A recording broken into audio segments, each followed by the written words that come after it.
teruskan program kita dengan tajuk perbincangan kita hari ini, iaitu masalah-masalah penyusuan susu ibu yang biasa berlaku bersama dengan panel jemputan kita yang rahsia tadi adalah Dr. Noraini binti Harun.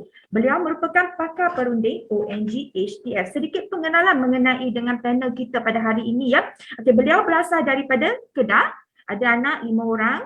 Jadi untuk umur-umur yang seterusnya, Jantina kita boleh tanya terus kepada kita punya penceramah nantilah ya. Kalau siapa boleh chat lah kalau untuk ni.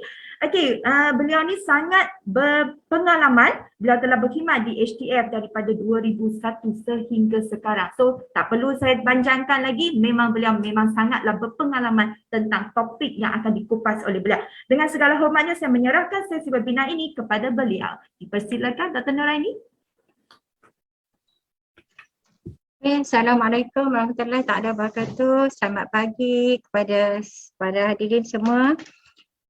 Seperti yang telah diperkenalkan oleh Puan V tadi, terima kasih atas pengenalan tadi. Saya sekarang ni bertugas di Jabatan ONG Hospital Tuanku Fauziah ya. Berkenaan dengan topik kita pada hari ini adalah mengenai masalah biasa penyusuan.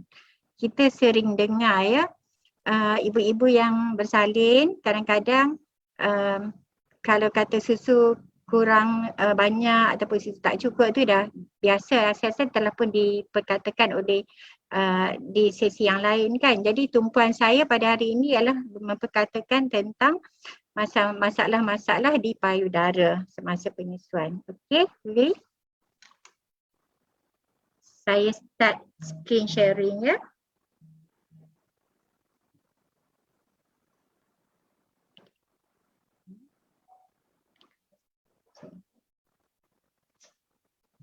Share. Okey, boleh nampak slide ke? Boleh nampak ke?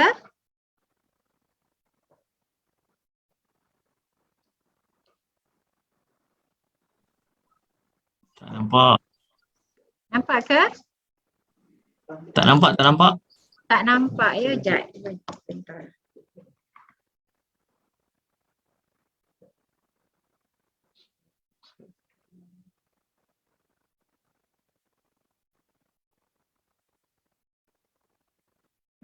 Nampak. Okey, boleh nampak ke sekarang? Nampak. Nampak ya? Nampak. Okey, kita mulakan ya tentang topik kita pada pagi ni.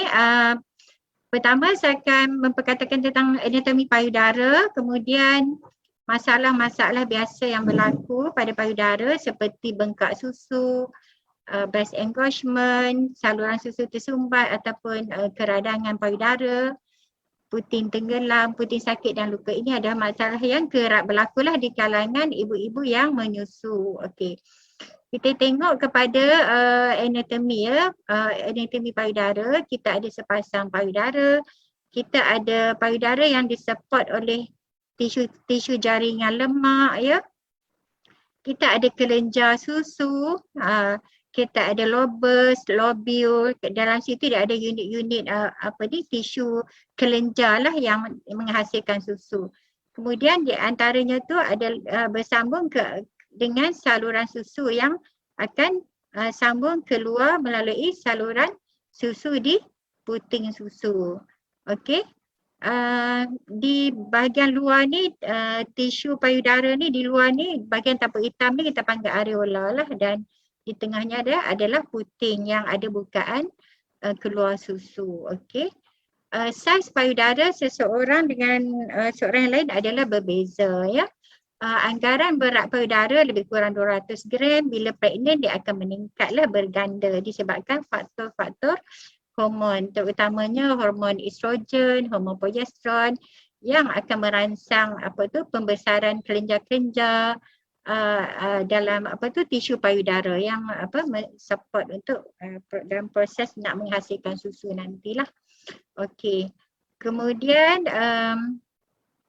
okey, kita tengok dia daripada bahagian hadapan lah, puting. Ini tampuk hitam kita panggil areola, dan di bawah pada areola itulah dan bahagian yang selanjutnya tu disambung dengan kelenjar-kelenjar susu. Okey. So kita ada gland, kita ada lemak yang support kita punya payudara tu, dan tisu jaringan ataupun connective tissue yang memegang dia punya support dia punya kelenjar-kelenjar tu. Okey. Okey, bahagian-bahagian payudara saya dah sebutkan tadi. Okey. Tadi kita cakap tentang masalah-masalah biasa yang berlaku ya dekat payudara. Boleh tak kita bezakan apa maksud payudara kita penuh ataupun payudara kita bengkak, kan? Kadang-kadang penuh tak semestinya masalah, kan?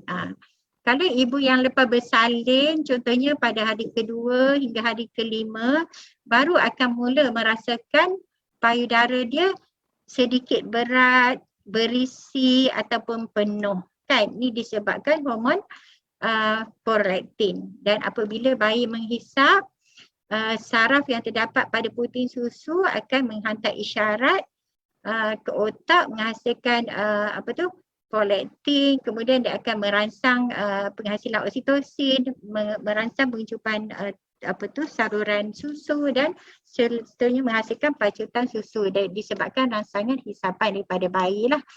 Okey. Adalah biasa kalau ibu tu nak rasa payudara dia berat ataupun penuh masa beberapa hari pertama, kan? Tapi berbeza sekiranya breast tu engorge, dia akan ada perbezaan lah. Okey. Kalau payudara yang penuh, biasanya mak tu rasa tak selesa sikit, tapi tak sakit sangat nak banding dengan kalau payudara yang bengkak. Kalau payudara bengkak, dia akan rasa lebih sakit. Okey. Maksud bengkak ni kita refer kepada breast engorgement, ya. Okey. Payudara yang penuh tu adalah normal untuk ibu yang baru lepas bersalin. Itu menunjukkan susu dia dah mula terhasil dan bersedia untuk baby untuk menghisap. Okey. Dan payudara yang penuh ni dia akan rasa sedikit suam. Okey, tapi kulit di bahagian luar tu akan kelihatan normal berbanding dengan payudara yang bengkak. Okey. Payudara yang penuh ni dia tak keras, tak macam yang breast engorge tu. Kalau breast yang engorge tu payudara dia rasa keras. Bila kita tekan tu rasa sakit. Okey.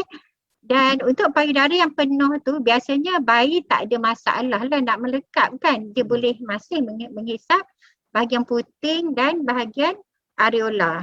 Berbanding dengan payudara yang bengkak ataupun engorge, puting tu mungkin akan tertarik sedikit ke dalam disebabkan terlampau bengkak, dan bayi mungkin akan menghadapi masalah untuk menghisap. Okey. Dan untuk payudara yang penuh itu adalah merupakan tanda-tanda yang susu tu dah mula terhasil. Berbanding dengan payudara bengkak, kalau hisapan tidak memuaskan, hisapan tidak kerap, breast tu akan makin membengkak. Daripada penuh dia akan jadi bengkak.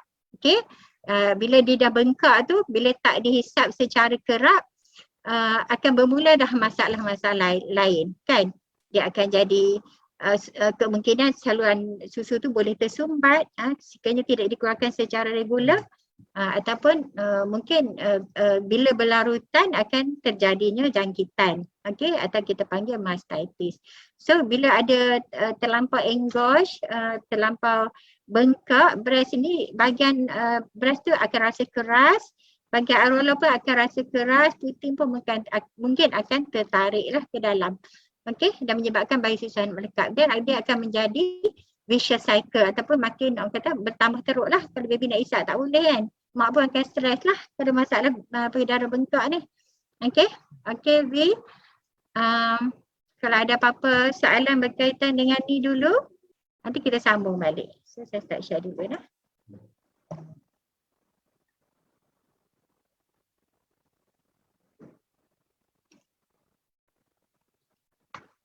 Okey, terima kasih Dr. Narni. Okey, jadi masa ni kita akan berhenti sekejap untuk kuis. Okay? Kuis pertama kita untuk hari ini. Adakah anda semua telah bersedia untuk soalan kuis yang pertama? Okey, jadi bagi mereka yang ingin menjawab soalan, sila typekan jawapan anda pada chat tersebut. Kepada pemenang-pemenang, nanti kemudian anda akan mohon PM lah nombor telefon anda kepada pihak penganjur untuk hubungi. Okey, jadi adakah anda telah bersedia dengan soalannya? Okey. Soalannya berbunyi,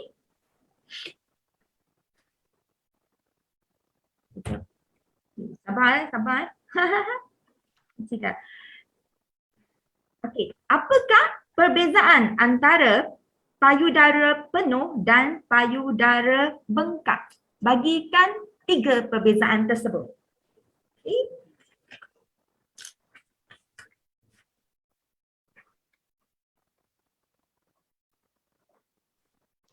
Okey, saya ulangkan soalan kita. Sambil peserta tu menjawab dalam chat, saya boleh teruskan ya, slow-slow. Okey, share balik. Share screen balik. Okey. Boleh saya ulangkan semula soalan dia kalau yang tak clear. Okey, apakah perbezaan antara payudara penuh dan juga payudara bengkak? Bagikan 3.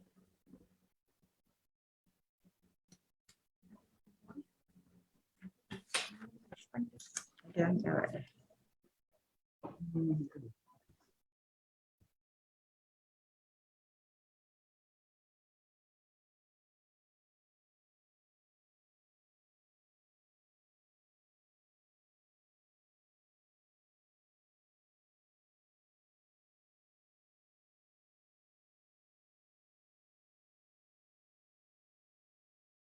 Tak.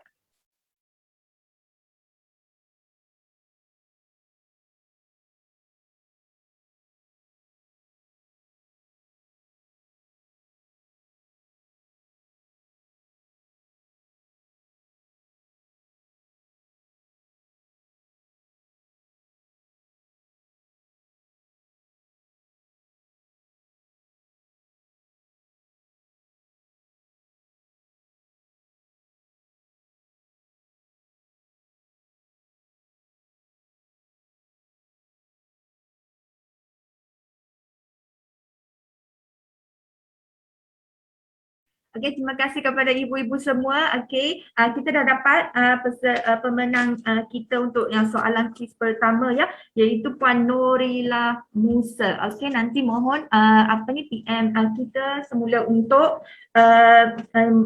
membolehkan pihak penganjur menghubungi Puan ya. Okey, jadi ini saya serahkan semula kepada Dr. Noraini untuk second session. Silakan.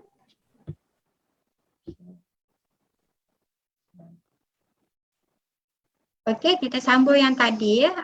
Apa yang menyebabkan bengkak payudara? Okey, sebagaimana yang kita selalu ketahui atau hadapi kan, ibu yang tidak menyusukan dengan kerap akan menyebabkan payudara dia bengkak sebab susu tidak dikeluarkan secara regular kan, dan ada juga disebabkan oleh bayi itu menghisap tetapi mungkin lekapannya tidak efektif ataupun tidak betul.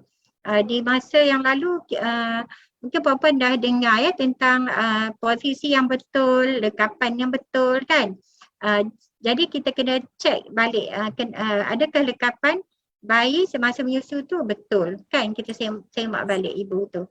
Menyusu tidak mengikut kehendak bayi, kadang-kadang kita tetapkan time kan. Sepatutnya kita menyusu mengikut kehendak, bukan ikut jam, 2 jam ke 3 jam kan, kita boleh ikut jam. Jadi kadang-kadang baby ada yang menyusu dengan kerap ya. Ada yang bayi yang menyusu kenyang dia tidur lebih lama kan.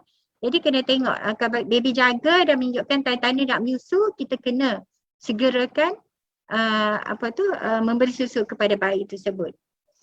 Okey. Ada juga bayi yang diberi cecair selain daripada susu ibu. Sekiranya baby diberi makanan lain daripada susu ibu, dia akan menyebabkan dia rasa kenyang. Bila dia rasa kenyang, jadi dia akan menghisap tidak kerap. Dia tidak kerap menyusu lah. Contohnya diberi cecair ke, susu formula ke. Jadi bila dia tidak kerap menghisap di payudara ibu, jadi menyebabkan susu tu tidak dikosongkan secara regular. Jadi bila rangsangan kurang, susu pun akan semakin berkurang. Okey? Sebab tak ada demand kan, bila tak ada demand tak ada supply. So kena ingat balik konsep demand and supply. Okey. So ibu yang berhenti menyusu secara tiba-tiba, contohnya kadang-kadang ibu tu menghadapi masalah penyakit kan, terpaksa berhenti ataupun mungkin ibu tu dimasukkan ke ward ke ataupun bayi dimasukkan ke ward ke. So akan menyebabkan penyusuan terhenti. Itu yang menyebabkan susu payudara ibu tu bengkak. Jadi kita kena beri nasihat kepada ibu walaupun dia terpaksa berhenti menyusukan atas sebab-sebab tertentu, dia kena perlu membuat perahan susu ya, sama ada kalau tak dapat memberi susu secara direct, dia kena buat perahan ataupun simpan susu tu dulu sampailah dia bersedia untuk memberi susu tu secara direct. Okey. Payudara tidak dikosongkan dengan berkesan semasa memerah susu. Ada juga bayi yang terpaksa berpisah dengan ibu. Ibu tu membuat perahan susu tetapi tidak mengosongkan payudaranya dengan berkesan. Maksudnya dia perah sikit, lepas tu masih banyak lagi susu yang tak diperah. So ini akan menyebabkan pengumpulan. Bila menyebabkan pengumpulan, lama-lama dia akan jadi penuh, bengkak dan kita kata engorge ya. Okey. Ada juga ibu-ibu yang mempunyai masalah kecederaan payudara. Contohnya ibu tu pernah mengalami pembedahan tertentu sebelum tu lah. Jadi ada juga pembedahan yang melibatkan saluran susu tersekat disebabkan parut pembedahan. Ini boleh juga berlaku kepada ibu-ibu tu tertentu lah. Jadi kena tengok baliklah kalau ibu tu mempunyai masalah payudara bengkak ataupun engorge ataupun susu tak dapat dikosongkan, kena cari punca dia kenapa. Okey. Okey, so macam mana nak menangani masalah bengkak payudara ni? So pertama ibu kena kerap menyusu. So kena menyusu mengikut kehendak bayi. Okey, mak tu kenalah tanda-tanda bayi tu nak menyusu kan. Contohnya bayi tu membuka mata, mengeluarkan bunyi, nak menghisap jari, ya, mencari-cari ibu dia kan. Itu ada tanda-tanda yang bayi tu memang hendak menyusu. Kalau nak tunggu bayi tu dah menangis tu mungkin dah agak terlewat lah. Itu ada tanda-tanda akhir yang bayi tu lapar. Okay. Yang kedua, kalau payudara mak tu bengkak, bila nak menyusu dia ada, baby tu susah nak menghisap. So susu tu kena diperah keluar sedikit supaya mak tu rasa lebih selesa. Kadang-kadang bila payudara tu terlampau cekang, puting tu mungkin bayi tu tak boleh nak hisap puting dan areola tu sebab terlampau tegang kan. Jadi mak tu mungkin kena perah sikit susu tu keluar supaya bahagian puting dan areola tu lembut dan baby tu dapat menghisap dengan lebih berkesan lah. Okey, untuk mengelakkan susu tu bengkak. Okey, yang ketiga, perah dengan tangan atau palm dengan kadar yang rendah jika bayi menolak payudara. Ada juga bayi yang dia menolak payudara. Contohnya bayi yang masukkan ke ward bayi ataupun SCN ataupun NICU, apabila keluar dia mungkin akan menghisap payudara ibu dengan mungkin tidak berapa berkesan ataupun tidak berapa efektif ataupun bayi tu menolak kan, dia tak biasa. Mungkin dekat NICU ataupun SCN dia diberi dengan syringe ataupun dengan cup kan, tak direct feeding atau sebab-sebab tertentu. Bila dah keluar dan diberi kepada ibu, mungkin bayi tu menolak. Okey, jadi jika ini berlaku, mak tu kenalah memujuk bayi itulah untuk supaya dibiasakan dengan breast ibu tu sendiri, dan untuk sementara waktu mungkin terpaksa membuat perahan dululah sehingga dia biasa dengan bayi dia dan bayi dia mula hendak menyusu. Okey. Yang keempat, jika payudara bengkak menyebabkan puting tenggelam hingga menyukarkan bayi menghisap. Jadi puan-puan boleh menggunakan tuam panas ya, menggunakan tuala kecil, celup dalam air yang tidak berapa panas sangat lah, yang agak-agak boleh sesuai dengan kita punya suhu yang kita boleh pegang lah, boleh celup tangan tu. Okey, tuam dengan tuala panas, kemudian tuam dekat bahagian yang terasa yang bengkak tu. Ini boleh membantu aliran keluar susu ya, sebab tuam panas ini membantu mengembangkan saluran susu. Okey, so dia akan membantu melancarkan aliran susu. Selain daripada tuam panas, boleh juga ibu tu mandi air suam ya untuk membantu susu tu supaya dapat keluar dengan lancar. Okey. Sekiranya ada ketulan, kadang-kadang ketulan yang berlaku dekat breast kena tengoklah adakah ketulan tu disebabkan ada breast lump sebelum dia mengandung ataupun ketulan tu disebabkan bengkak susu. Sekiranya ketulan tu disebabkan bengkak susu, maksudnya dekat bahagian kelenjar tu susu tu terkumpul mungkin ada saluran susu yang tersumbat. Okey. Sekiranya ada bahagian payudara ada ketulan, mungkin ketulan tu ketulan yang bengkak susu tu, kelenjar tu dia kempang kan. Jadi caranya kita urut perlahan-lahan lah dengan membuat urutan circular motion okey, buat macam tu, dia cari bahagian-bahagian yang rasa bengkak tu, urut perlahan-lahan, buat circular motion supaya kalau ada saluran susu yang tersekat, tersumbat, dia akan terlepas, dia akan lancar aliran susu tu. Okay? Kemudian boleh juga membuat urutan supaya untuk memudahkan kelancaran susu keluar daripada payudara sekiranya bayi tak nak menghisap. Okay? Sekiranya payudara yang bengkak tu sampai menyebabkan puting tu tertarik ke dalam, ada cara untuk nak supaya areola ataupun puting tu timbul. Okey, kita boleh membuat teknik kita panggil reverse pressure softening, ataupun kita gunakan sama ada satu tangan ataupun dua tangan. Ni katakan di payudara, sekiranya puting tu tenggelam, sekiranya areola tu keras disebabkan bengkak susu, kita boleh menggunakan dua tangan, kita tekan di bahagian kiri dan kanan ke arah dada supaya lekukan akan berlaku, dan bila kita bagi bayi menghisap akan memudahkan bayi tu menghisap, menarik puting dan areola sekali. Okey. Bila kita tekan macam ni, susu akan terpancut keluar jugalah, dia akan melembutkan sikit bahagian tu. Jadi bayi akan membantu bayi untuk menghisap lah. Okey. Kita juga boleh menggunakan satu tangan ataupun dua tangan. Okey, boleh buat beberapa kali supaya untuk memudahkan bayi tu menghisap. Kalau baby dah boleh menghisap tu, boleh teruskanlah dengan penyusuan secara direct. Okey. Selain daripada tu, kalau ada brush boleh juga membantu. Kalau kata mak tu puting dia tenggelam ke kan, brush tu dia akan membantu bila kita tekan dekat bahagian situ, bila puting tu akan timbul lah untuk menimbulkan dia punya puting susu tu. Okey, yang ke-8 tuaman sejuk. Okey. Tadi kita kata bengkak susu ni nak tuam panas pun boleh, nak tuam sejuk pun boleh.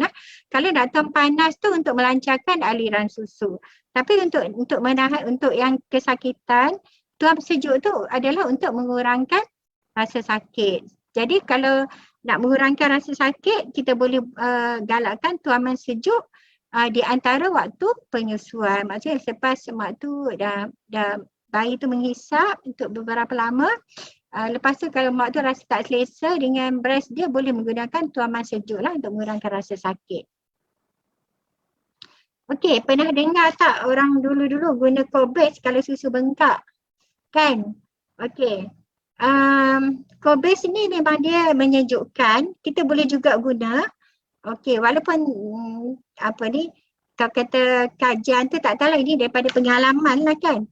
Okey, macam daripada pengalaman orang-orang terdahulu kan, dia guna Cobase, dia potong kat bahagian tengah tu, kemudian letak dekat bahagian payudara dan bagi nampak bahagian puting tu, bagi nampak lah, lekatkan kat bahagian payudara. Boleh juga buat macam tu lah dalam lebih kurang 15 minit ke 20 minit untuk supaya dia rasa lebih selesa kan.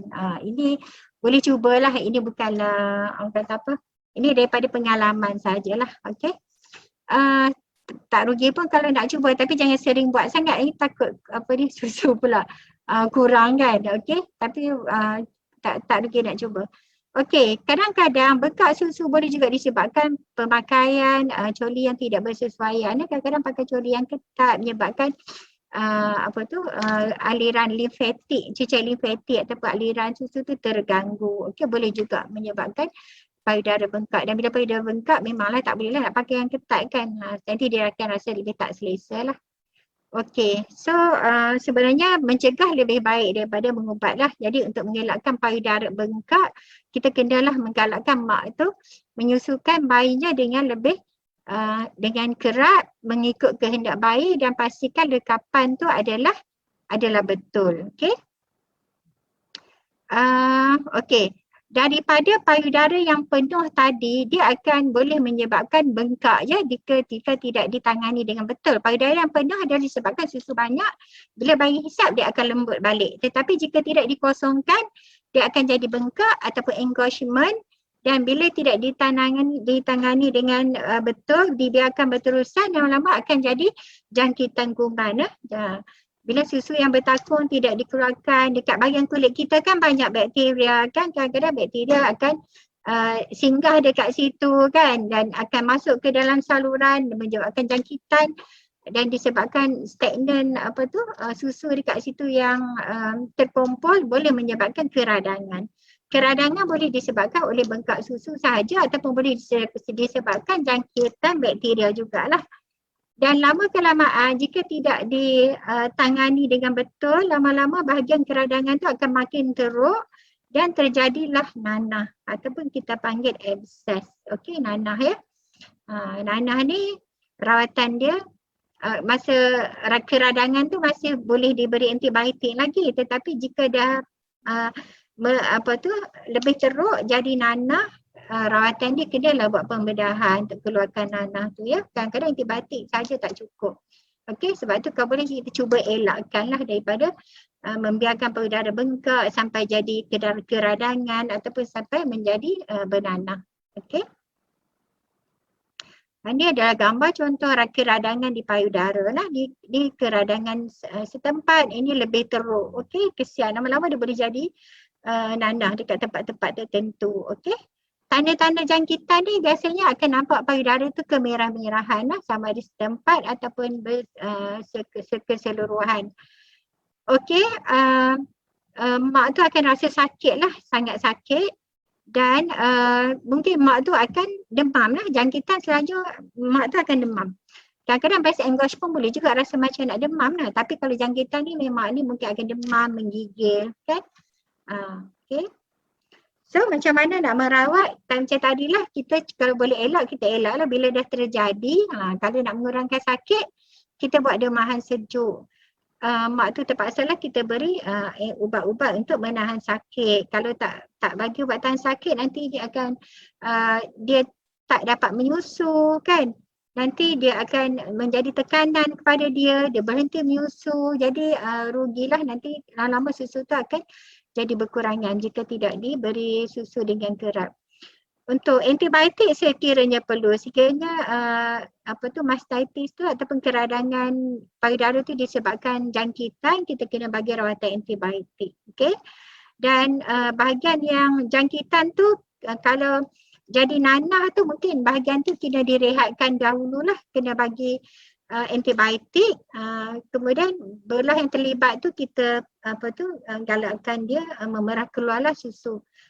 Kalau ada jangkitan sebelah tu, susu tu mungkin kita tak boleh bagi baby hisap lagi lah. Tetapi selepas tu bila jangkitan dah beransur berkurangan, kita boleh bagi bayi hisap lah. Tapi kalau setakat keradangan sikit-sikit tu tidak menghalang lah untuk nak meneruskan penyusuan. Cumanya jika ada nanah saja, kita cuma perlu buat pembedahan dan sebelah yang terlibat tu kena direhatkan untuk sementara waktu lah. Okey.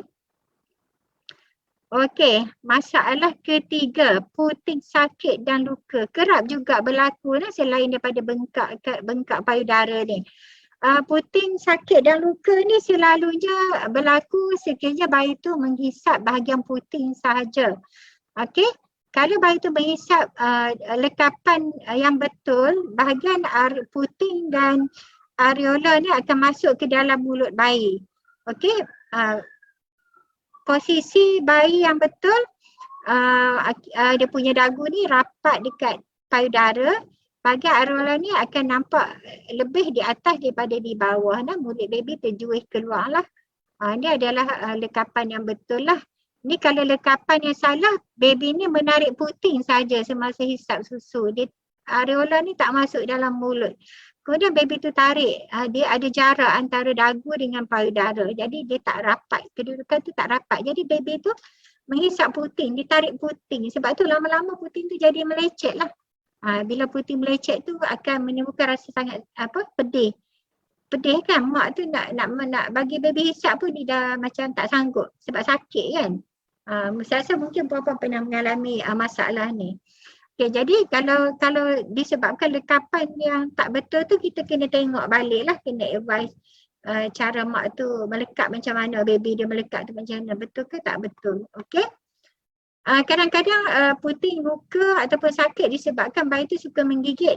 Kalau bayi kecil ni dia tak ada gigi kan, dia tak gigit dengan gigi. Tapi bayi yang ni yang kecil ni dia mengetap bibir ataupun dia gigit dengan gusi kan. Itu menyebabkan sakit puting tu. Okey. Kemudian jangkitan kulat, jangkitan dekat puting ataupun payudara boleh juga disebabkan oleh kulat, oleh bakteria. Okey. Jangkitan kulat ni yang common tu contohnya candida lah, Okey, jangkitan kulat ni menyebabkan puting tu rasa pedih, rasa macam bening kan. Kita kena cek juga sama ada bayi pun ada jangkitan ke tak dekat mulut dia. Kadang-kadang jangkitan kat mak pun ada, kat baby pun ada. So kena tengok. Kalau ada jangkitan kat baby kena refer kepada doktor baby lah. Okey. Lain-lain perkara yang menyebabkan puting luka ataupun melecet ni ataupun sakit, contohnya baby tengah mengisap tu kita nak hentikan penyusuan. Okey. Kalau cara nak hentikan penyusuan tu salah, macam mak tu tarik dia tarik baby keluar kan, jadi baby tu duk kepit puting dia. Jadi ini yang menyebabkan sakit ataupun melecet puting. Jadi sebenarnya cara nak menghentikan yang betul, mak tu kena suar jari kelingking kan kat dalam mulut baby tu, bagi baby punya mulut tu terbuka sikit, baru tarik keluar susu dia. Tapi kalau cara nak menghentikan penyusuan tu tak kena, itu yang antara faktor-faktor yang menyebabkan puting tu sakit. Okey. Dan lain tu masalah kulit. Contohnya kadang-kadang kulit dekat puting tu ada kita panggil bleb ataupun nipple bleb ataupun nipple blister kan. Faktor-faktor tu mungkin disebabkan kadang-kadang menggunakan ibu tu kadang-kadang menggunakan pam susu yang berlebihan kan. Dengan pressure yang tinggi, menyebabkan dia punya kulit dekat nipple tu mengelembung kan. Jadi lama kelamaan dia akan jadi macam pedih sakit kan. Dan boleh juga didapat jangkitan ke atas tu nah. Kalau dibiarkan lama-lama mungkin menyebabkan jangkitan, jadi menyebabkan lebih sakit lah ataupun dia punya tu pecah, blister tu pecah. Kalau dia pecah sendiri dia akan jadi luka lah. Okey.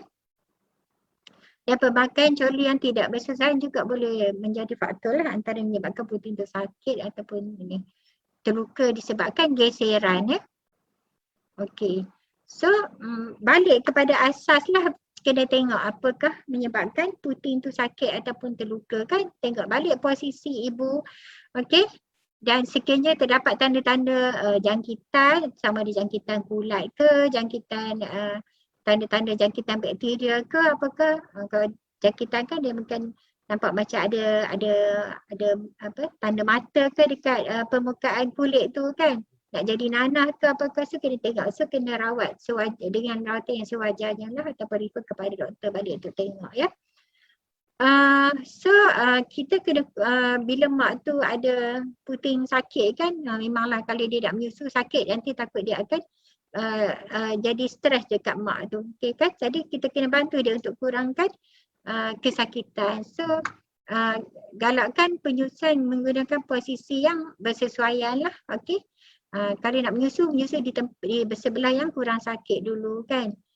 Kemudian pastikan puting yang terdedak, puting yang yang ada pedih tu ataupun yang luka tu, pastikan dia tidak terlalu kering sangat lah. Ataupun sebenarnya ada yang kata kalau puting luka ni elok nak bagi kering ke nak bagi lembap. Sebenarnya kalau puting luka ni, kalau kita bagi dia kering sebenarnya lagi mudah lebih terluka kan kalau benda yang kering ni. kan disebabkan geseran dan sebagainya. Dan kalau kita daripada pengalaman lah, kalau puting yang kering ni biasanya kita syorkan mak tu ambil something yang untuk melembabkan lah. Jangan pula duk cuci puting apa tu ataupun beras tu dengan sabun lah. Sebab benda tu menyebabkan iritasi lah dekat bahagian kulit payudara tu. Sebabnya di payudara tu dia ada pelembab semula jadi dah dekat bahagian permukaan kulit tu nah. Kalau boleh jangan biar dia terlampau kering sangat. Kalau dia kering sangat sampai merekah, mungkin kita terpaksa, kita kena syorkan mak tu pakai pelembab lah. Sama ada pelembab guna Vaseline ke ataupun guna olive oil ke, minyak zaitun pun boleh juga untuk melembabkan kawasan yang kering dan dekat puting tu. Dan ubat tahan sakit tu memang perlulah untuk membantu mak tu supaya dia tidak stres sangat lah, sebab sakit bila nak menyusu lah, nanti dia jadi tekanan untuk dia. Okey, sekiranya terdapat nipple bleb macam blister, kalau benda tu tak pecah dan sakit, mungkin kita boleh bantu untuk pecahkan nipple bleb tu lah, tapi kena gunakan needle yang sterile lah, yang bersih lah, takut nanti jangkitan pula. Okay. So kalau untuk puting yang luka boleh gunakan pelembab lah, sama ada Vaseline, hydrogel ataupun gunakan minyak zaitun. Elakkan pemakaian coli yang ketat. Boleh gunakan brush untuk bantu untuk supaya elakkan luka melekat. Okay, ataupun boleh gunakan best pad tu lah ya. Banyak macam jenama sekarang. Rehatkan penyusuan di sebelah yang terlibat sehingga luka pulih lah. Boleh buat perahan susu lah sebelah yang terlibat tu, mungkin sebab nak bagi sakit kan.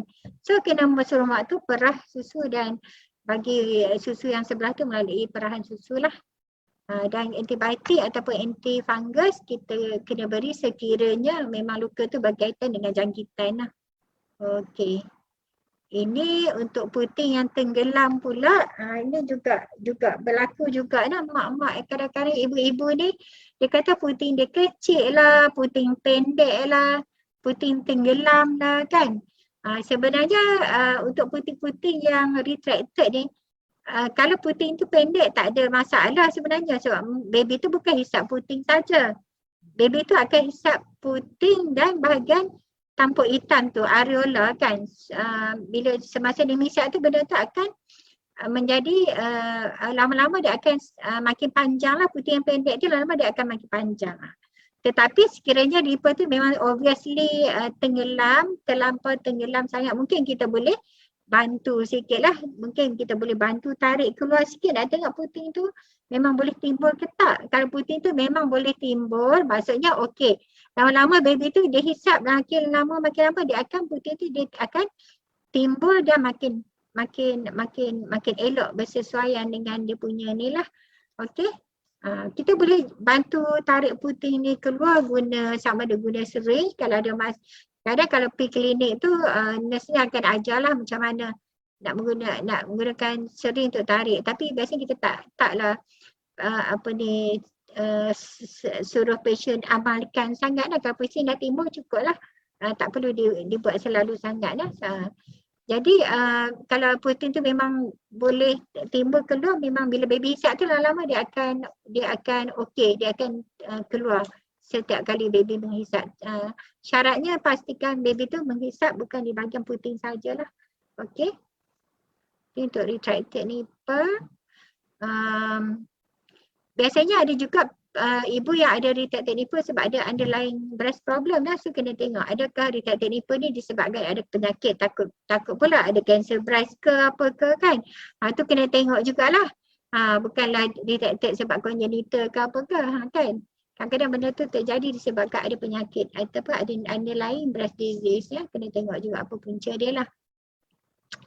Okey, so pastikan tiada masalah lain di payudara dan kita bantu ibu untuk lekapan yang baik, tengok teknik penyusuan dan sekiranya perlu je lah kita guna sini untuk bantu tarik puting tu. Kalau puting tu memang dah terkeluar elok, tak payahlah kita guna ni berulang kali lah. Okey.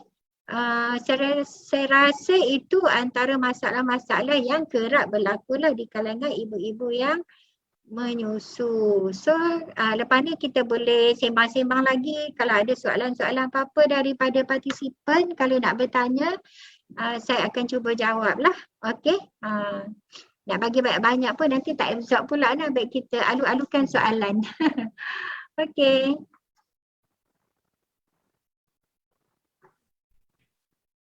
Ya, betul. Terima kasih Dr. Noraini atas perkongsian tadi. Okey, jadi saya kembali untuk sesi kuis kedua ya, sesi kuis yang last, soalan kuis yang last. So sebelum itu saya ingin ingatkan kepada semua peserta, jika anda ada apa-apa sahaja soalan berkenaan dengan penyusuan susu ibu, anda boleh typekan soalan anda pada ruangan chat kita, maaf tak nampak lagi, tak ingat pula kita nak stop ni buka video nak. Okey, jadi anda boleh typekan apa-apa saja soalan berkenaan penyusuan susu ibu, boleh tanya kepada Dr. Noraini. Bukan senang kita nak jemput kita punya panel ni, Dr. Noraini sentiasa sibuk. So beliau dapat macam meluangkan masa beliau untuk datang ni. Harap kita boleh tanyakan soalan kepada beliau lah, mana yang kita muskil sebelum tu. Okey. Jadi untuk soalan kuis, soalan kuis yang kedua berbunyi, sama juga cara untuk menjawab, typekan juga pada ruangan chat, dan juga untuk setia kita akan tengoklah mana siapa yang menang untuk kali ini. Soalan kedua kita, apakah cara untuk melegakan atau mengurangkan bengkak susu? Bagikan 3 cara untuk melegakan ataupun mengurangkan bengkak susu ini. Okey, dapatkan soalan ni, dapat soalan tadi. Sekali lagi saya ulangkan, soalan dia adalah apakah cara untuk melegakan atau mengurangkan bengkak susu. Okey, kita tengok pada ruangan chat kita.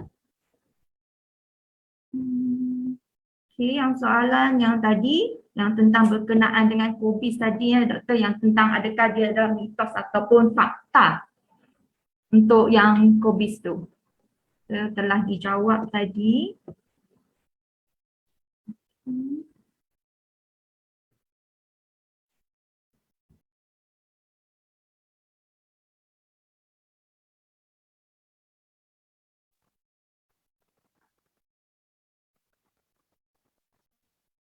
Okey, doktor, saya ada soalan sikit nak tanya kepada doktor. Macam doktor kata tadi, macam apabila ibu tersebut mengalami masalah puting luka, jadi dia perlu rehatkan dulu penyusuan di sebelah yang luka tu. Jadi semasa dia rehatkan tu, adakah nanti susu tersebut akan jadi bengkak pula? Maksud saya rehatkan tu rehat daripada direct feeding lah. Tapi perahan dia kena buat supaya susu tu tak bengkak. Bukan maksud rehat tu tak buat apa-apa. Maksud rehat tu rehat daripada direct feeding, sebab sentuhan tu kadang ibu tu akan merasa sangat sakit bila baby tu menghisap untuk puting yang luka tu. Jadi dia buat perahan susu lah. Sementara nak tunggu puting tu, luka tu sembuh. Kadang-kadang luka tu disebabkan direct contact dengan baby punya hisapan kan. Dan kadang-kadang takut dekapan yang tak betul. Jadi tapi kena buat perahan lah secara regular untuk beras yang terlibat tu lah. Yang rehat tak buat apa-apa langsung.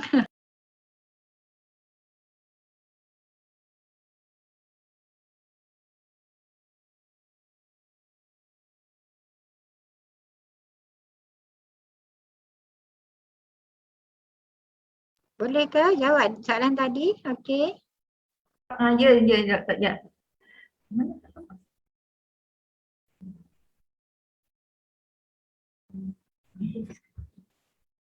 Okey, kita tengah melihat ni juga siapa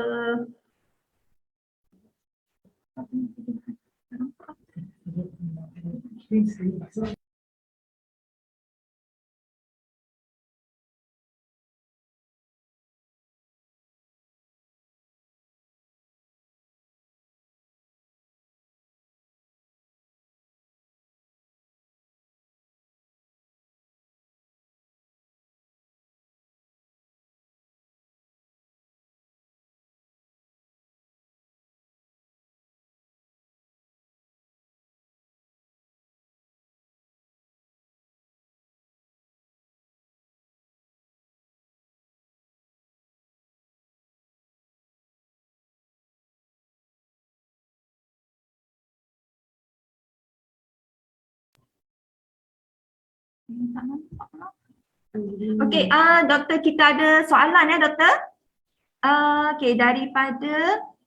Okey, soalan dia adalah baby saya sekarang nak masuk 11 bulan. Baby dah naik gigi. Sebelum ni saya menyusu tak ada sakit. Kalau dia gigit pun gigitan tu tak mengganggu the whole proses penyusuan. Anak saya menyusu malam saja, sakit macam puting luka tapi cek puting tak ada luka pula. Bila sakit saya skip menyusu, saya pujuk cara lain untuk tidurkan dia. Saya takut susu saya kering sebab breast saya dah engorged. Bila menyusu je susu ada macam tu. Kenapa saya tiba-tiba boleh sakit? Okey, terima kasih atas soalan Puan. Okey. Dia rasa sakit tapi tak ada luka. Okey, babynya menggigit tak?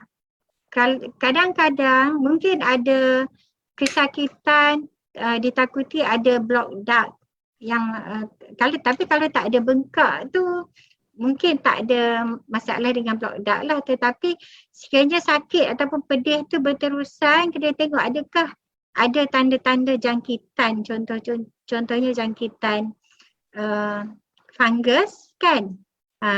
Kadang-kadang patient akan rasa sangat sensitif dekat bahagian nipple tu. Cuba tengok dia punya nipple tu dry, sama dia terlalu kering.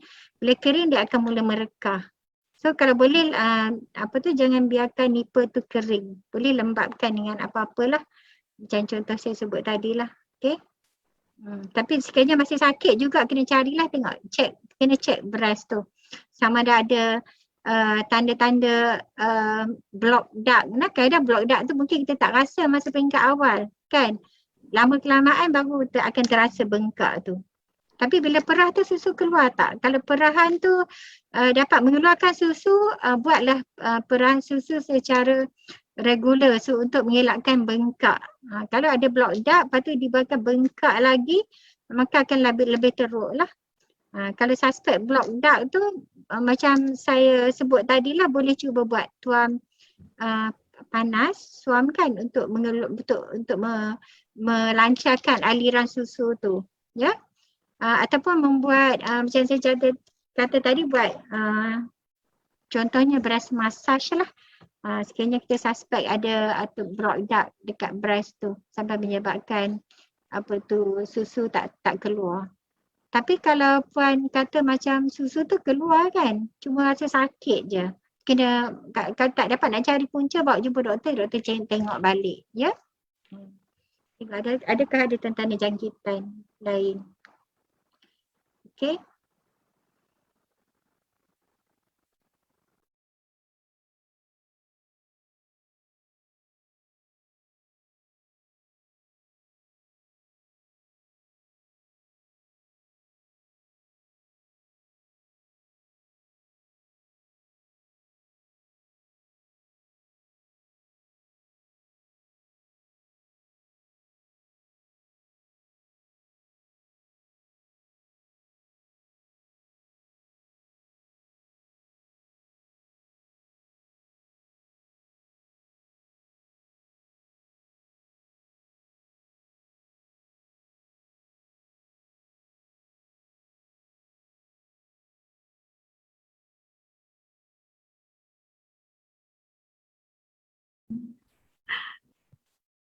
Okey doktor, kita ada soalan untuk doktor satu lagi.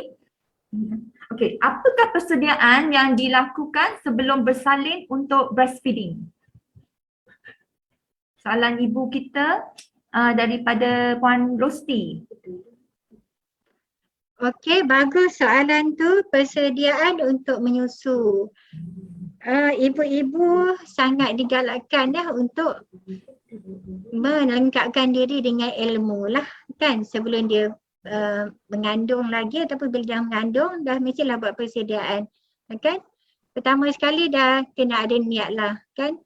Setiap ibu yang mengandung yang nak bersalin kena ada niat bila bersalin nanti nak menyusukan bayinya. Okey.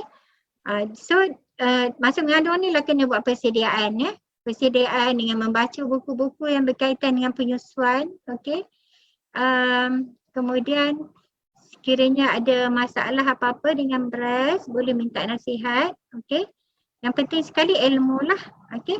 Macam mana kita nanti kalau nak mencari ilmu tentang penyusuan ni janganlah seorang-seorang. Nah, ajaklah suami sekali. Hadirilah kelas-kelas antenatal. Biasanya kelas-kelas antenatal ni ada diberikan ilmu tentang penyusuan. Mungkin kita nampak ilmu penyusuan ni nampak macam simple.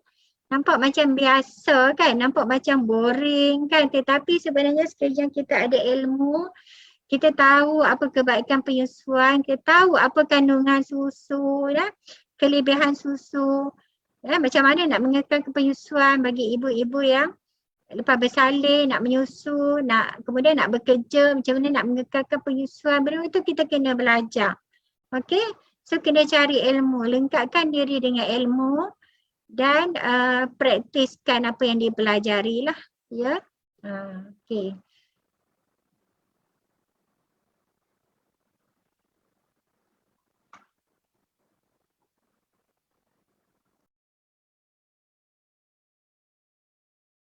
Okey, soalan seterusnya untuk doktor, kenapa kadang-kadang kalau susu bengkak bayi tak nak menyusu? Okey. Bila susu bengkak bayi tak nak menyusu. Okey, macam saya sebut tadi nah, bila payudara terlampau bengkak, mungkin bayi tu susah nak menarik keluar puting tu. Okey. Contohnya kalau payudara terlampau tegang kan, bila kita susu dia nak isap tu susah. Jadi kita kena lembutkan payudara dulu nah. Contohnya kita menggunakan sebelah tangan, cuci tangan dulu dengan sabun, bersihkan. Kita boleh gunakan sebelah tangan untuk kita nak melembutkan dekat bahagian areola tu. Kadang-kadang bila puting susu engorge, breast engorge, bahagian areola ni dia cekang, dia tak boleh nak menangkap, nak masa menghisapan tu. So boleh gunakan tangan, cuba letak dekat areola ni, kemudian tarik sikit, picit sikit, tekan sikit supaya ada lekukan dekat situ dan bayi tu boleh menghisap nanti. Ataupun cara lain kita buat perahan sikit dulu macam biasa teknik perahan susu kan. Tekan ke arah dada kan, di luar daripada tumpuk hitam areola tu ke arah dada, kemudian perah keluar susu. Perah sedikit keluar untuk melembutkan breast tu. Bila breast tu dah lembut dan bahagian puting dan area tu dah lembut sikit, senang bayi tu nak menarik ataupun nak menghisap. Mungkin kadang-kadang dia tak nak tu sebab itulah, sebab puting tu payudara tu terlampau cekang, dia tak boleh nak menangkap. Okey. Okey. Doktor, kita ada masuk banyak soalan juga ni kepada doktor. Okey, soalan yang seterusnya, mengapa kawasan areola payudara saya kering?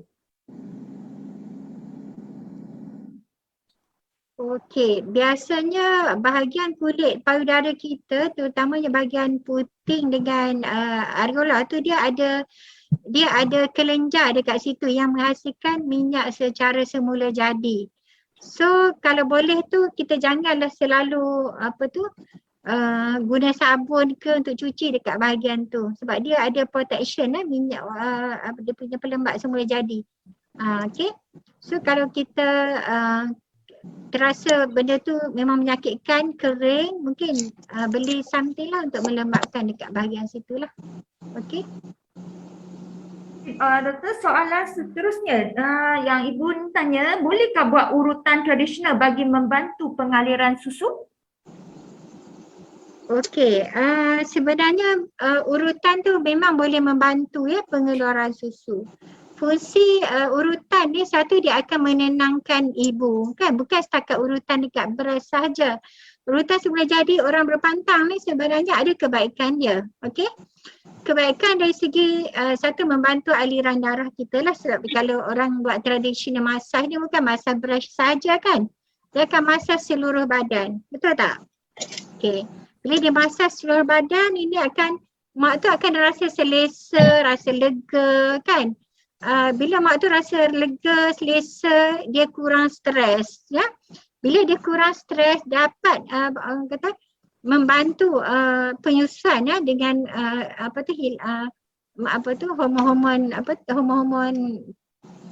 hormon gembira tu kan. Okey. Macam hormon oksitosin, hormon yang dihasilkan semasa penyusuan. Okey, bila mak tu tak stres,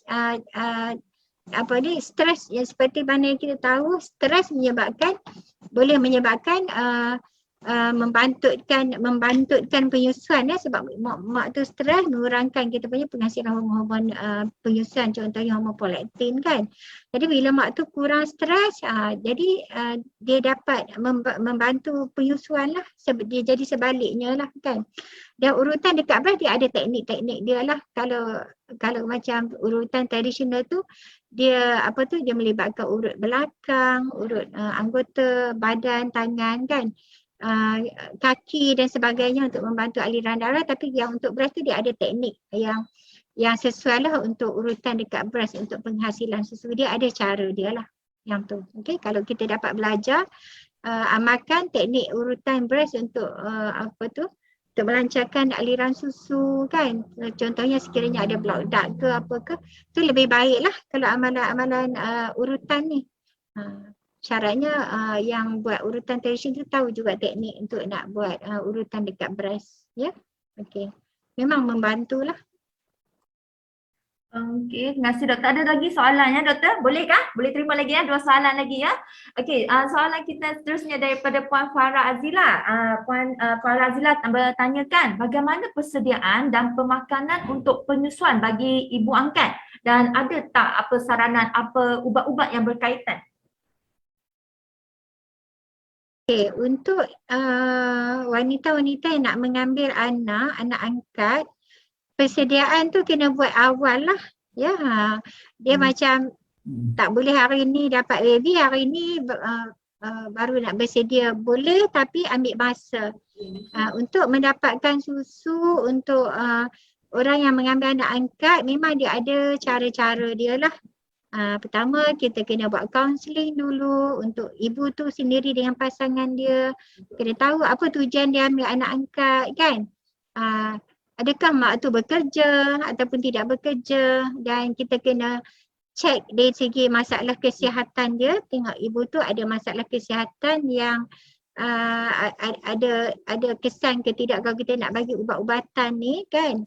Dan kita kena tengok juga kesediaan dia untuk nak menyusu ataupun nak induce lactation ni, ataupun kita panggil cetusan laktasi. So nampak macam mudah tapi tidak semudah itulah. Memang ada cara, memang ada ubat-ubat yang kita syorkan, tapi persediaan tu seelok-eloknya 6 bulan lebih awal. Sekiranya mak tu dah tahu dia nak ambil anak angkat bila, dia tahu bila bayi tu nak dilahirkan, itu adalah masa yang sesuai untuk nak berjumpa dengan kita lah untuk nak buat cetusan laktasi. Ya, kita kena tengok dulu dia sesuai ke tak untuk ambil ubat-ubat yang kita nak syorkan nanti kan. Contohnya kalau kita nak buat cetusan laktasi, kita kena bagi buat persediaan beras tu seolah-olah dia mengandung kan. Persediaan beras tu mungkin buat dalam masa 6 bulan, 3 bulan, sebulan, bergantung kepada bila dia plan nak dapatkan anak tu. Kalau 6 bulan lebih awal lebih baik sebab ada masa untuk nak buat persediaan nak menyediakan payudara seolah-olah dia mengandung kan. Biasanya kita akan bagi pil perancang yang mengandungi estrogen dengan progesteron lah untuk merangsang pembentukan kelenjar ataupun pembesaran kelenjar susu kan. Lepas tu kita juga akan bagi ubat lain, contohnya ubat yang untuk merangsang penghasilan prolaktin lah, contohnya ubat meclopropamide ataupun ubat domperidone. Kita akan bagi mengikut jadual dengan dengan kita punya kaunseling yang bersesuaian lah, tempoh yang bersesuaian. Kita tak boleh macam nak ambil nak angkat, makan ubat sendiri-sendiri lepas tu tunggu susu keluar. Tidak semudah itulah. Kalau nak buat induced lactation ni memang kena berjumpa dengan orang-orang yang memang memang membuat cetusan laktasi ya. Contohnya saya dekat hospital memang saya buat cetusan laktasi jugalah untuk ibu-ibu yang mengambil anak angkat. Jadi siapa yang ambil anak angkat yang nak buat cetusan laktasi boleh berjumpa kami lah dekat hospital Tengku Faziah lah. Kita akan buat kaunseling dulu, kemudian kita akan bagi tahu dia punya step dia lah. Okey. Okey, doktor kita ada 2 soalan lagi ya. Okey. Second last adalah Puan ini bertanyakan, ada tak doktor ada suggestkan apa-apa suplemen tak untuk memastikan susu sentiasa ada? Sebab kita tengok sekarang di pasaran sekarang memang banyaklah orang mengatakan ambil suplemen ni bagus ataupun ambil susu tersebut yang dikatakan boleh pastikan susu badan menjadi banyak. Ada apa-apa doktor cadangkan untuk ibu ni untuk apa-apa suplemen untuk dia teruskan pastikan susu sentiasa ada?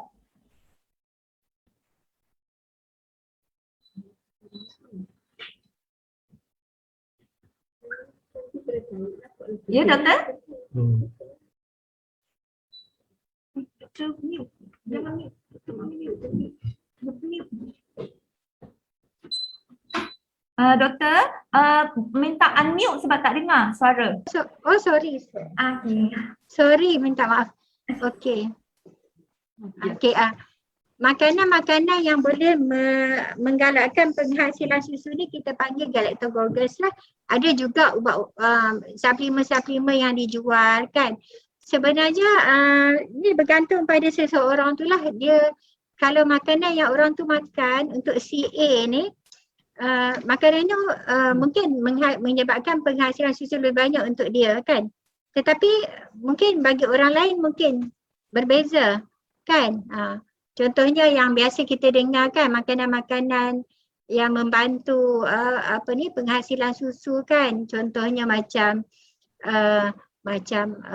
lobak putih, oats, kurma, macam-macam makanan ni kan yang boleh membantu bali, jantung pisang lah, macam-macam. Jadi sebenarnya makanan ni bergantung pada seseorang tu. Kalau dia orang tu suka makan sesuatu benda tu menggembirakan dia dan dia dapati susunya lebih banyak bila dia makan benda tu memang sesuai untuk dia lah. Mungkin bagi orang lain tidak, ada orang tak suka serta makanan tu, betul tak? Kemudian kadang-kadang faktor psikologi pun mempengaruhi juga, ya. Berkenaan dengan suplemen tu memang adalah dekat pasaran tu, yang tu terpulanglah kepada individu try and error kita nak commit, nak kata ini this is the best, the good, is bergantung pada individu itu sendiri. So kalau dia makan benda tu susah untuk dia teruskan, tak ada masalah. Okey, kalau tentang ubat-ubatan tadi macam yang saya sebut tadi untuk induced lactation pun kita boleh juga guna untuk ibu yang sekiranya menghadapi masalah kurang susu semasa proses penyusuan. Ubat-ubat ni pun juga boleh membantu. Contoh ubat yang saya sebutkan tadi lah, contohnya domperidone yang biasa kita pakai. Okey. Jadi tak salah lah kalau macam ibu tu dia nak beli juga suplemen walaupun dia macam kerap breastfeeding on demand sudah untuk teruskan ambil tu tak ada masalah lah nak. InsyaAllah sekiranya bukan ubat-ubat yang tidak sesuai lah nak. Kena tengok jugalah kandungan kepada benda-benda yang dibeli tu. Okey. Okey, doktor nak terima soalan lagi kah? Kita ada lagi 2 ni. Okey, ni boleh lah doktor? Okey, soalan seterusnya datang daripada Puan Zulaika ya. Beliau bertanyakan, lepas breastfeeding putus susu tapi macam ada ketulan dekat area susu. Kenapa tu? Ketulan dekat area susu. Walaupun dia lepas dia dah putus susu tapi ada ketulan ada dekat area susu tu. Kenapa boleh berlaku? Maksudnya dia dah berhenti menyusu ke? Ya, dia dah berhenti menyusu tapi lepas dia ada masalah ketulan. Okey. Kalau dia ada ketulan pada payudara, dia dah tak menyusu, saya rasa lebih baik berjumpa dengan doktor. Kita takut ketulan tu, takut ada masalah dekat breast tu sendirilah. Kan? Takut ada ketumbuhan ke, ya. Sekiranya ada ketulan dekat payudara, silalah berjumpa dengan doktor untuk pemeriksaan lebih lanjut. Sekejap kita takut ada ketulan breast tu sama ada ketumbuhan yang serius ke tak serius ke, eloklah berjumpa dengan doktor. Ya. Okey, doktor, kita ada lagi soalan ni. Boleh terima ya doktor? Boleh. Banyak bertalu-talu ni soalan kita kepada doktor ni ya. Bukan senang nak jemput doktor untuk datang. Okey, soalan kita yang seterusnya. Okey, kalau direct feeding, macam mana nak tahu yang kita ni kurang susu? Dan juga soalan dia yang seterusnya, baby dia minum dan aktif, nampak happy tapi breast tak penuh macam sebelum menyusu. Jadi dia yakin dia teruskan je lah menyusu tu. Tapi dia nak tahu juga macam mana nak tahu yang dia ni kurang susu. Okey, macam mana nak tahu baby tu cukup ke tak susu dia kan? Okey. Ya. tak semestinya wanita tu nak kata dia tu ada susu, nak kena tunggu breast dia penuh. Bila dia selalu beri susu secara regular, mungkin breast dia tak sempat nak penuh pun. Tak sempat nak terkumpul susu kan, tapi susu dia sentiasa dikeluarkan. Okey. Okay, yang kedua macam mana nak tahu susu cukup tak untuk baby? Okey. Sekiranya baby tu buang air besar, normal, ikut kekerapan tu diikutlah peringkat umur kan. Dan dia kencing pun biasa, air kencing baby tu tidak terlalu pekat dan dia kencing pun kerap dan pembesaran bayi pula normal. Kalau tengok, kalau pergi jumpa doktor, cek kat klinik, pembesaran berat dia meningkat dengan normal, tu dah menunjukkan tanda-tanda yang bayi tu cukup lah susu dia. Okey. Puan Haizah cakapkan thank you kepada doktor. Okey doktor, sebelum kita mengakhiri untuk kita punya soal dengan doktor, boleh tak minta doktor share macam mana cara untuk macam ibu-ibu di luar yang mempunyai masalah ni untuk membuat appointment dengan doktor di HTF untuk yang macam tadi yang bagi soalan daripada ibu kita tadi yang macam untuk ibu yang nak ambil anak angkat tu kan, untuk dia buat appointment untuk induced lactation tu, bagaimana cara dia? Boleh share sikit kah doktor? Nanti senang sikit untuk ibu kita untuk mendapatkan bantuan. Okey, sama ada boleh mendapatkan surat rujukan daripada klinik yang berdekatan, klinik kesihatan, dan surat tu bawa ke hospital untuk diambil temu janji. Ataupun boleh direct call dekat unit laktasi HTF lah. Just telefon dekat ward OB1 ataupun OB2 untuk dapatkan temu janji klinik laktasi. Ataupun boleh berhubung dengan klinik klinik ONG teruslah. Seeloknya dapatkan surat rujukan lah daripada klinik kesihatan. Untuk induced lactation ya. Okey, terima kasih doktor. Doktor ada apa-apa last punya pesanan kepada ibu-ibu kita di luar sana sebelum kita mula beredar daripada siaran hari ini? Okey, saya harap apa yang saya sampaikan tadi dapat membantulah puan-puan. Sama-samalah kita promosi galakkan penyusuan di kalangan ahli keluarga, kawan-kawan dan kita sebagai kaki tangan kesihatan ataupun orang awam pun, kalau kita sebagai orang awam joinlah support group. Ya, support group. Kalau dekat Perlis ni kita ada kumpulan sokongan susu ibu Perlis ya, KSIP, KSSIP. So join lah untuk sama-sama dan siapa yang join ahli kelab kumpulan sokongan susu ibu Perlis ni, kita juga akan beri latihan ya untuk memantapkan lagi ilmu pengetahuan tentang penyusuan supaya dapat membantu ahli-ahli keluarga kita ataupun sahabat-sahabat kita ataupun masyarakat. Sama-sama kita berusaha untuk mempromosikan penyusuan sebab susu ibu lah yang terbaik banyak kebaikan susu ibu. Sebelum ni pun dah ada tentang topik kebaikan penyusuan susu ibu kepada bayi itu sendiri kan, kepada ibu juga. Okey. So sama-samalah kita bantu untuk promosikan penyusuan. Okey. Okay, terima kasih Dr. Nuraini hari ini dengan perkongsian yang sangat bermakna ya. Rasanya memang ramailah macam ibu-ibu di luar sana diharapkan mempunyai masalah daripada masalah penyusuan, putih merekah ke ataupun bengkak ataupun susu tu semua tu mendapat makluman lah.